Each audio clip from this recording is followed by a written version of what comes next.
यदि अभी तक पापाचरण से धन कमाया हो तो उसको ऐसी जगह दान कर दो जहां दूसरों की दवाइयां होती हो, दूसरों के कष्ट निवारण होते हो, दूसरों का उदर पोषण होता हो, वस्त्र आदि, गऊओं का चारा आदि अगर हो, अधर्म पूर्वक कमाया हो तो हटा देना, नहीं मरोगे तो दुर्गति होगी और जिंदा में परिवार को नाश कर देगा वो धन। लिख लो हमारे शब्द, जिंदा में जिनके लिए तुम एकत्रित किया उनका नाश करेगा, बुद्धि का नाश, स्वास्थ्य का नाश, तांडव मचाएगा घर में अधर्म का धन, और मरोगे तब कह रहे कि तुम्हारी दुर्गति कर देगा। वही अधर्म का कमाया धन यहां बैंक में रह जाएगा, उसका कमाने का जो कर्म था वो तुम्हारी दुर्गति कर देगा। महाराज अत्रि कह रहे हैं तस्मान ग्राह्य में वही तत् सुखमानंत्यमिच्छता, इसलिए परम सुख प्राप्ति के लिए अधर्म पूर्वक धन कमाने की इच्छा मत करो। अनंत महिमा में भगवान ने धर्म की स्थापना की, पहले धर्म फिर धन, धर्म अर्थ काम मोक्ष, पहले धर्म, धर्म को आगे रख करके धन कमाओ। पहले था चाहे प्राण चले जाएं धर्म नहीं जाना चाहिए। देखा महापुरुषों को, गुरुजनों को प्राणों की बाजी लगा दी, शहीद हो गए अपने राष्ट्र पर, अपने धर्म पर, अपने भगवत भाव पर। परः पराणाम पुरुषो यस्य तुष्टो जनार्दनः सा प्राप्नोत्यक्षयं स्थानमेतत् सत्यम मयोदितम। इस माया से परे परमात्मा है, वह परम पुरुष जनार्दन श्री कृष्ण जिस कार्य से जिससे संतुष्ट हो गया वही परम सुखी, वही परम धनवान, वही अक्षय पद को प्राप्त करता है। मैं सत्य सत्य सत्य कहता हूं। इसलिए मानव जीवन प्राप्त करके धर्म का आचरण करो। धर्म के द्वारा संपादित किया हुआ तुम्हारा जीवन, जितने भी कर्म, वो तुम्हें महासुख प्रदान करेंगे। ना गुणान गुणिनो हंति स्तौति मंद गुणानपि नान्य दोषेषु रमते सानसूया प्रकीर्तिताः। जब कभी किसी गुणी की तुम्हारे सामने प्रशंसा होने लगे तो खंडन मत करना, किसी के गुणों का खंडन मत करो। और जब किसी के दोषों की चर्चा होने लगे तो कान में अंगुली डाल के वहां से चले जाओ। जब किसी की महिमा गाई जा रही हो तो आनंदित होकर सुनो, भगवान की विभूति है जिसका वर्णन हो रहा है। लेकिन जब किसी की निंदा की जा रही हो तो कान में अंगुली डाल के उस सभा से निकल जाओ, क्योंकि सभा में जो जो बैठा होगा उसको सबको पाप लगेगा। द्रौपदी जी को निर्वस्त्र करने का आदेश दुर्योधन ने दिया, उठ के चले जाना चाहिए। भीष्म जी को, द्रोणाचार्य जी को, अश्वत्थामा जी को, इन बड़े बड़े महापुरुषों को नहीं गए ना, नहीं रोका ना। कुछ भी हो, अगर भीष्म जी खड़े हो जाते तो किसी की ताकत थी बोले, परिणाम क्या हुआ? भगवान ने सबको मार के गिरवा दिया, सबको दंड भोगना पड़ा। जिस सभा में शास्त्र निंदा हो रही हो, संत निंदा हो रही, भगवत भक्त निंदा हो रही, धर्म की निंदा हो रही हो, आपकी सामर्थ्य तो उसकी जबान बंद कर दो, नहीं तो कान में अंगुली डालो, उठ के चले जाओ। उत्तम बात यही, कान में अंगुली डालो, उठ के चले जाओ, क्योंकि सामर्थ्य की बात कानून विरुद्ध हो जाएगी। कुछ भी करना कानून के विरुद्ध होगा। परस्मिन् बंधु वर्गे वा मित्रे द्वेषे रिपौ तथा आपन्ने रक्षितव्यम तु दयैषा परिकीर्तिताः। चाहे कोई पराया, चाहे कोई अपना हो, चाहे भाई हो, चाहे दुश्मन हो, यदि आप भक्त हैं तो आपका व्यवहार राग और वैर से रहित होना चाहिए। भाई के प्रति राग नहीं और दुश्मन के प्रति वैर नहीं। अगर भारी विपत्ति में भाई फंस जाए तो हम कैसे करें? उसकी दुख निवृत्ति। ऐसे अगर दुश्मन भी फंस जाए तो हम उसकी दुख निवृत्ति का कार्य करेंगे। दुश्मन है, वो हमें गाली देता है, अपमानित करता है, हमारा बुरा चाहता है, लेकिन हम उसका मंगल चाहेंगे, बोले उसे भक्त कहते हैं। उसे कहते हैं वो राग द्वेष रहित भगवान का भक्त जो दयावान है। आनुशंस्यम क्षमा सत्यम अहिंसा दानम आर्जवम प्रीति प्रसादो माधुर्यम मार्दवम च यमादस। यम और नियम, ये जिसके जीवन में होते हैं वो बहुत दैवी संपदावान माना जाता है, भागवतिक माना जाता है। यम किसे कहते हैं? ये 10 होते हैं, यम 10 और नियम 10 होते हैं। यम पहला है अनुशंसम, अक्रूरता, किसी के प्रति भी क्रूर वचन, क्रूर व्यवहार बिल्कुल नहीं होना चाहिए। क्रूरता तब आती है जब हमारे विपरीत कोई व्यवहार करता है, तब उसके बोलने की क्रूरता हो जाती है, चेष्टा में क्रूरता हो जाती है, हृदय में क्रूरता हो जाती है। अचानक आक्रमण होता है, अगर संबोधन करके आवे कि तुम्हारी परीक्षा हो रही तो शायद साधक सावधान हो जाए, पर अचानक आक्रमण माया का होता है, वो संभल ही नहीं पाता कि मेरी परीक्षा हो रही, और वो क्रूर बोल देता है, क्रूर कर्म कर देता है, क्रूर चिंतन कर देता है। इसका मतलब यम कमजोर है, यम नियम में वो कमजोर है। पहला यम है अक्रूरता, न वाणी में क्रूरता हो, न शरीर में चेष्टाओं में क्रूरता हो, न मन में क्रूरता हो, अक्रूरता। दूसरा है क्षमा, सबसे बड़ा बल है क्षमा। कोई कितना भी कैसा भी व्यवहार करे, क्षमा बल से उसे जीत लेना चाहिए। तीसरा है सत्य, सत्य के समान कोई दान नहीं, कोई पवित्रता नहीं, कोई बड़ा अनुष्ठान नहीं। वाणी से सत्य बोलने का नियम बना ले।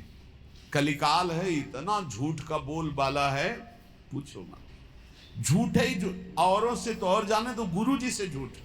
कई बार कहा है कि एक घर तो छोड़ दो गुरुदेव का, कम से कम उनके सामने तो सत्य बोलो। एक क्षण में उनसे भी झूठ, और जबकि पता है कि उनको पता हो जाएगा, फिर भी झूठ बोल देना।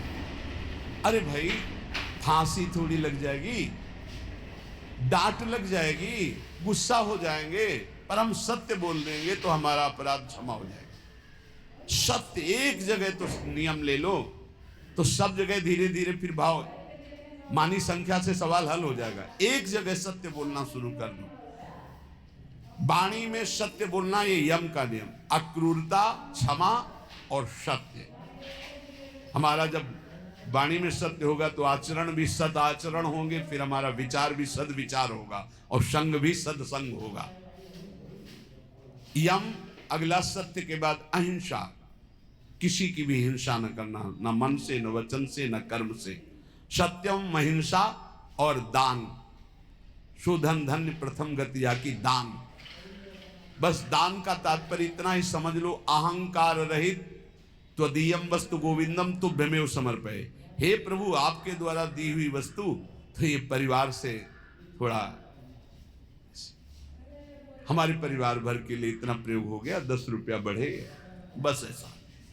ये हमने कहीं नहीं सुना। गरीब आदमी अगर एक बछिया दान करता है तो एक राजा 1 करोड़ गाय दान करे स्वर्णिम आभूषणों से अलंकृत करके, तो उस गरीब आदमी की बछिया के बराबर नहीं होगा। ध्यान रखना, जो गरीब होकर के दान करता है उसका विशेष महत्व होता है। उसकी 4 रोटी उसके पूरे जीवन के कमाई मेहनत से, और तुम 4 करोड़ ऐसे, उसकी रोटी के बराबर नहीं हो सकता है। इसलिए दान का विशेष महत्व धर्म द्वारा कमाया। जैसे एक बार हमने सत्संग में बताया था दान के विषय में, सेतुआ यज्ञ का, सेतुआ यज्ञ का मुदगल ऋषि, वो कभी किसी से दान नहीं लेते थे, तो शीलोंच वृत्ति के द्वारा वो अपना उदर पोषण करते। सील कहते हैं जो किसान अपना खेतों से अन्न का अधिकार ले चुका है, अब वो ऐसे खेत, उनमें जो दाने बाली पड़ा है उसे बिन लेना। उंच कहते हैं जो बाजार में जहां अन्न की बाजार लगी वो उठ चुकी है, इसके बाद जो दाने गिरे उनको उठा लेना। तो वो ऐसे 2-4 किलो सब मिला करके होता होगा। उससे 12 महीना सतुआ बना लेते थे, और उसको थोड़ा थोड़ा 12 महीना, और उसी से तप करते थे। एक दिन वो सतुआ पिसा के रखे ही कि इतने में परीक्षार्थ के लिए भगवान अतिथि रूप में, बहुत भूखा हूं, हे ऋषि, क्या हमारे उदर पोषण की व्यवस्था हो सकती है? तो उनका हाँ भी, तो साल भर के लिए सतुआ एकत्रित ही किया। वो परोसते गए, वो पाते गए, और पूरा साल भर के लिए जो एकत्रित किया था वो सब सतुआ पा गए। चाट चाट के पा लिया कुछ, तो उनका भगवान पूरे साल की व्यवस्था इतनी, जब इसके आगे तो है ही नहीं। उनका चलो हम छक भी गए हैं बहुत, और डकार ली। तो एक नेवला वहां से निकला, तो जो 2-4 दाने सतुआ के गिरे थे वो उसके शरीर में छू गए तो स्वर्णिम हो गया, आधा स्वर्ण का। बड़ा उसको चमत्कार मिला। तो जब सुना महाराज युधिष्ठिर की राजसूय यज्ञ हो रही, इतनी बड़ी ब्रह्मा शंकर आदि बड़े बड़े महापुरुष, स्वयं भगवान सच्चिदानंद श्री कृष्ण द्वैपायन व्यासदेव जी सब विराज, वो नेवला पूरी पंगतों में लौटता हुआ घूमता। कहीं स्वर्ण का नहीं हुआ तो भगवान श्री कृष्ण के पास से निकलकर महाराज युधिष्ठिर वहीं बैठे थे। कहा महाराज तुम्हारी यज्ञ मुद्गल ऋषि की सतुआ यज्ञ के बराबर भी नहीं है। तो भगवान श्री कृष्ण ने कहा ऐसा क्यों कह रहे हो? आज तक किसी चक्रवर्ती सम्राट ने ऐसी यज्ञ नहीं की जिसमें स्वयं मैं विराजमान हूं और सब मेरी विभूतियां विराजमान है और सब शास्त्रीय पद्धति से हो रही, तुम ऐसी निंदा क्यों कर रहे हो महाराज राजसूय यज्ञ की युधिष्ठिर की? तब उन्होंने पूरी कथा सुनाई कि सतुआ यज्ञ वाली। बोले महाराज मैं पूरा लौट के देख लिया है कि रुआ भी सोने का ले हुआ, तो हुआ ना आपकी यज्ञ उनसे छोटी? तो भगवान ने कहा हाँ, मुद्गल ऋषि की सतुआ यज्ञ के बराबर तो राजसूय यज्ञ नहीं। क्यों? वो अकिंचन, प्रतिग्रह रहित। तो यहां कह रहे दान शब्द मुद्गल ऋषि का जोर का हुआ, जो धर्म के द्वारा मेहनत करके कमाता है। जब कोई राधा बाबा से कभी कोई दक्षिणा देने की बात आई, एक बार राधा बाबा ने भागवत सुना तो कहा भाई भागवताचार्य को दक्षिणा देनी चाहिए, कोई दक्षिणा देगा? पर धर्म की कमाई का, अगर पाप की कमाई का दिया तो समझ ले तो किसी की जेब में नहीं। एक जो घास खोदना सेवा करना, तो उसने कहा बाबा 50 पैसा या 100 रुपया हम दे सकते हैं। बोले हाँ बस इतना ही काफी है। बाबा ने लिया और कहा भागवताचार्य जी से ये दक्षिणा। वो तो केवल बाबा को प्रसन्न करने के लिए सुनाने आए थे, उनका अर्थ से कोई मतलब नहीं। हिम्मत नहीं पड़ी किसी की 10-5 रुपया देने की, केवल वो एक घास खोदने वाला। बाबा मेरी कमाई धर्म की है, ये 100 रुपया या 50 पैसा, चाहो तो 50 ले लो, 50 पैसा, चाहो तो 100 रुपया, इससे ज्यादा हमारे पास व्यवस्था भी नहीं।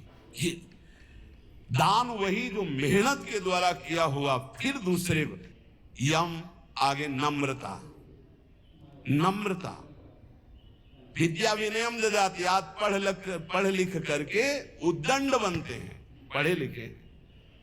पूछो अपने माता पिता के पैर छूते हो? नहीं। माता पिता कहते हैं कहां जा रहे हो? बोले आप अपना देखो, हम स्वतंत्र हैं, हमारा जीवन अपना, हम जो कर रहे हैं वो तुम्हारा अधिकार में। ये है विद्या, ये है विनयम ददाति, ये है विनय। कठोर शब्द बोल रहे हैं माता पिता को, उद्दंडता पूर्वक व्यवहार कर रहे हैं, गुरु का उपहास कर रहे हैं, टीचर का उपहास कर रहे हैं। बच्चों को देखो ना, टीचर का उपहास कर रहे हैं। नम्रता विद्या से आती है, विद्या विनयम ददाति। पढ़ना लिखना ये तभी सार्थक है जब विनय आ जाए। उल्टा हो रहा है, जितना विद्या घमंड बढ़ता चला जा रहा है, अहंकार बढ़ता चला। विद्या रूप महत्व कुल धन यौवन अभिमान, कुछ नहीं मिला, कोई विद्या नहीं। जो जितना विवेकवान गए, जितना विद्यावान, उतना विनयी पाया गया, घमंडी नहीं पाया गया। क्या उल्टा होता है? क्यों उल्टा होता है? क्योंकि गुरुजनों के चरणों में बैठकर विद्या नहीं ली गई है। इसीलिए पहले गुरुकुलों में भेजा था महापुरुषों के समीप के, वहां विद्या विनय प्रदान करती थी। रजोगुण रहित जीवन, ऋषियों के समुदाय में एक भागवतिक वातावरण।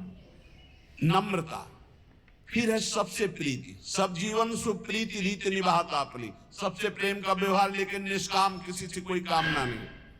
फिर यम में आता है प्रसन्नता, संतुष्टायन के हर स्थिति में तुम्हारा मन प्रसन्न होना चाहिए। फिर मधुर वाणी, जब बोलो हंस बोले बहु मान दे, परुख वचन का बहु न कहाए। और कोमलता, हृदय बड़ा कोमल होना चाहिए। ये 10 लक्षण यम कहलाते हैं। कहा जाता है ना, यम नियमों का पालन करने से ही भगवत प्राप्ति होती है। तो अक्रूरता, क्षमा, सत्य, अहिंसा, दान, नम्रता, प्रीति, प्रसन्नता, मधुरवाणी, कोमलता, ये 10 यम हैं और ये 10 नियम हैं। शरीर की पवित्रता, वस्त्र की पवित्रता और मन की पवित्रता, तीनों पवित्र होने चाहिए। बिल्कुल ऐसे पशुता रहे, हाथ कोई धो ले तो बड़ी बात है। पहले जल लेके साधु, पहले जल लेके साधु लंगोटा सोटा कमंडल, ये बिल्कुल अब इतना वीआईपी है कि कमंडल रखना बेइज्जती की बात हो जाएगी ना। बाबा जी कमंडल कैसे? कमंडल है, डंडा है, बंधा लंगोटा, काछ वाछ मन निश्चल राखे, धन धन जननी तेरी। रास्ते में लोग शंका लगी तो कैसे हो गए?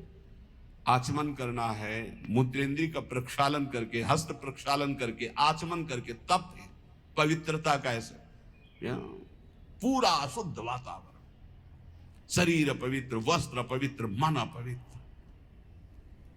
नियम, सबसे पहला नियम पवित्रता, शरीर पवित्र, वस्त्र पवित्र, विचार पवित्र, कितना बढ़िया जीवन होता। दूसरा नियम में है यज्ञ, तो यज्ञानाम जप यज्ञोस्मि, सबसे बड़ी यज्ञ है जप यज्ञ। राधा राधा राधा, नियम ले लो जप यज्ञ का। नियम में तीसरा है तप, अपने धर्म का पालन करते हुए जो आपको कष्ट मिलता है उसको सहना तपस्या कहते हैं। जैसे आप प्रातःकालीन वेला में, प्रातःकालीन क्या, अर्धरात्रि वेला में जगते हैं। प्रातःकाल तो 4 बजे से होता है, यहाँ तो अखंड कीर्तन ही चलता रहता है, पर रोड में हम जब 2 सवा 2 बजे उतरते हैं तो 10-20 हजार लोग खड़े होते हैं और सब साधक जन सेवा में रहते हैं। तो इसका मतलब 1 बजे जगे होंगे, तब तो वहां सेवा में पहुंचे। और वो लोग तो हो सकता है कोई 12 बजे से खड़ा हो, कोई 11 बजे से, कोई 1 बजे से। अब जो नींद नहीं लिया, जो कष्ट से, इसे तपस्या के, इससे पाप क्षीण होते हैं, इससे बहुत लाभ प्राप्त होता है। ये बाहरी तपस्या है। समय से स्नान करना, चाहे गर्मी हो चाहे सर्दी हो, समय से अपनी दिनचर्या में आना, चाहे जितना कष्ट हो, ये बाह्य तपस्या में होता है। भोजन आदि ना मिल पाना, फिर भी अपनी दिनचर्या करना। और आंतरिक तपस्या मानी जाती काम क्रोध लोभ आदि को सहना, इनको सहना आंतरिक तपस्या के। इन तपस्याओं के अलावा और भी बहुत सी तपस्याओं का वर्णन, पर वो खास बात नहीं। आए हुए वेग को सह जाए सो महात्मा, काम के वेग को, क्रोध के, लोभ के, मोह के वेग को जो सह जाए, ये सबसे बड़ी तपस्या। नियम पवित्रता, नियम जप, नियम तप, कष्ट सहने का स्वभाव, नियम दूसरों को सुख देने का स्वभाव। आओ बैठो बैठो, मृदु भाषण। आप जल पिएंगे? अच्छा, श्री जी का कुछ भोग लगा, आप थोड़ा प्रसाद पा लीजिए। मृदु व्यवहार, सरल व्यवहार। स्वाध्याय नियम, आपका नियम होना चाहिए स्वाध्याय का। ये नियम के अंतर्गत आते। स्वाध्याय नियम पूर्वक, और नियम जनेन्द्री का निग्रह अर्थात ब्रह्मचर्य। नियम में ब्रह्मचर्य व्रत बहुत जोर की बात। गृहस्थ है तो संयम पूर्वक विरक्त है। जनेन्द्री का संयम ब्रह्मचर्य।